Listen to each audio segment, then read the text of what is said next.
All right, in the best of this morning, Linda Ronstadt is an award-winning American singer known for her ability to perform a wide genre of music. She's being honored by a local singer-songwriter with a show at the Triple Door. Holly Menino continues the conversation with more on the show and how it's highlighting the career of such a decorated musician. Here's part 2 of her interview. Victoria, tell me a little bit about your history. You have been a singer your almost entire life. Tell me a little bit about how you got your start and then the role that Linda played as you grew and developed as a singer and songwriter. So I started singing when I was about 4. Anxious kid that sang to calm myself down, and then realized I really like to do this. And my parents wanted to give me opportunities to cultivate my talent, and so I would sing at retirement communities and homeless shelters. And that's when I realized that music was not just for me, it was really for other people and could really touch other people in those spaces. And so I eventually started doing musical theater when I was about 10 years old. And that was about the time that my parents started introducing my sister and I to different female vocalists, and Linda was like one of the top 3 that I remember, and I would spend hours trying to emulate her sound, and I was mostly listening to her rock and country at the time. And when I was 12 years old, I got this incredible opportunity to sing with a 25-piece jazz band of adults that I sang with for a few years, and the conductor gave me someone to watch over me. And it's a difficult song, and I remember struggling with it a bit. And my father came home from work, and he threw on a piece of vinyl, and he was like, just sit and listen to this. And I heard Linda's voice singing Someone to Watch Over Me, and I was like, oh, she can do that? I was like, what?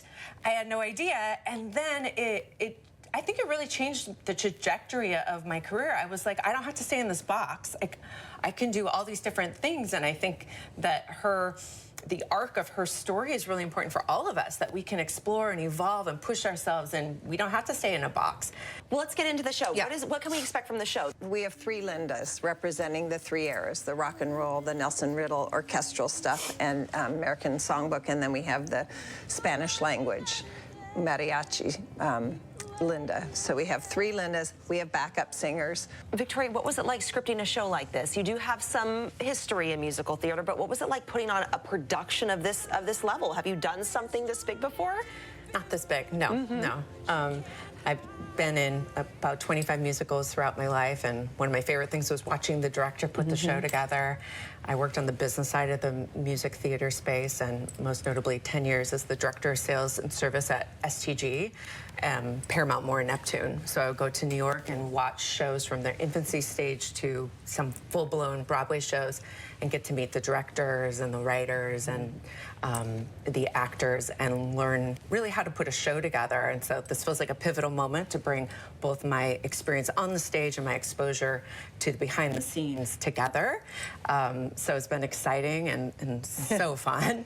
But to put the script together, I read both of her books twice, watched her. She has a beautiful autobiography called The Sound of My Voice, and then just found podcasts and interviews and just dug in to try to find those key monumental moments in her story that are important to share.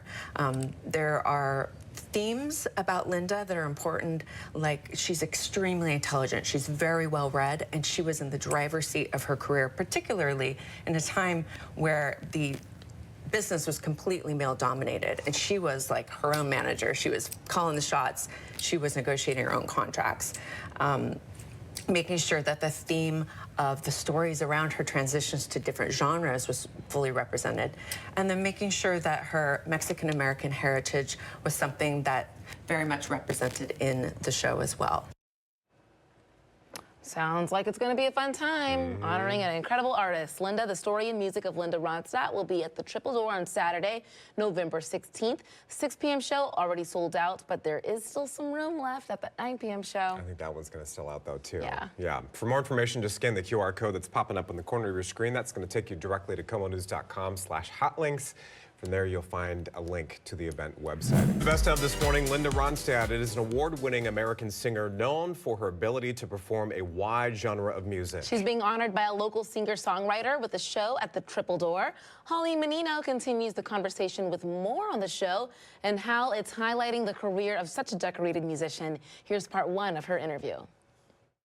Coming in November to the Triple Door is Linda, the story and the music of Linda Ronstadt. Joining me now is Victoria Contreras, a singer-songwriter, and Rebecca Young, the music director. All right, ladies, thanks so much for being here. Let's jump right in. Victoria, tell me about this show and why you wanted to create it.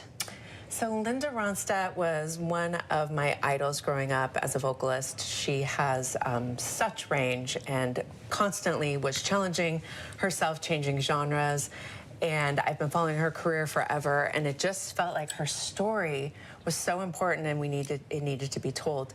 So for about 10 years, I've been thinking about this idea, and I didn't want it to just be a tribute band show. A lot of the shows that showcase Linda's music are only focused on her rock and her country. And to really tell the full story of Linda, we need to include all the genres that she performed. And while doing so, tell her story. She has such an incredible story during those transitions to taking on different genres. For instance, she recorded 3 albums with Nelson Riddle of American Songbook Classics, taking those songs out of elevators and into the homes of Americans once again, and those songs are really important to American history. And equally important was ensuring that her mariachi songs were represented. Those were very important to her Mexican culture. And also, Canciones de mi Padre is still the #1 selling album in Spanish in the United States history. So it was like, how do we tell the story, properly represent all these genres? And it felt like this has to be a production. And so it felt like a lot, but it also felt like one of those things that I was going to regret if I didn't take on. And then Linda came forward and shared that she had Parkinson's and could no longer sing. And so that was a pivotal moment. It was like, okay, the time feels like it's now. And a few years ago, Rebecca and I have played in bands together for like 10, 15 years. And we were chatting, and I was like telling her this idea, and she was just like, I'm 100% in. I'm in. And it was like, okay, if you can be the music director, then I can take on these other roles, and we can do this. And so we just kind of started talking about it, and here we are. And we hope we can do this. Tell me about your connection to Linda Ronstadt, because you do have a connection too in some way. Well, I have a connection just loving her music also since I was little and hearing her records. And I mean, her voice, I think, honestly, it's one of the top 5 greatest voices ever in history. So I love her.